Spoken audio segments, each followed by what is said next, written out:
ఓ జగదంబ శ్రీమాత, నేను నీ దివ్యమైన పాద పద్మముల సేవను చేయనైతిని.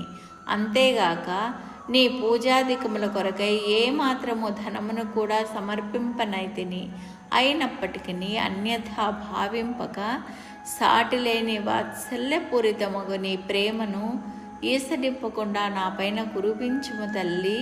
మాత, పుత్రుడు దుడుకువాడై ఉండవచ్చును, కానీ కఠినాత్మురాలైన తల్లి మాత్రము ఉండదు కదమ్మా.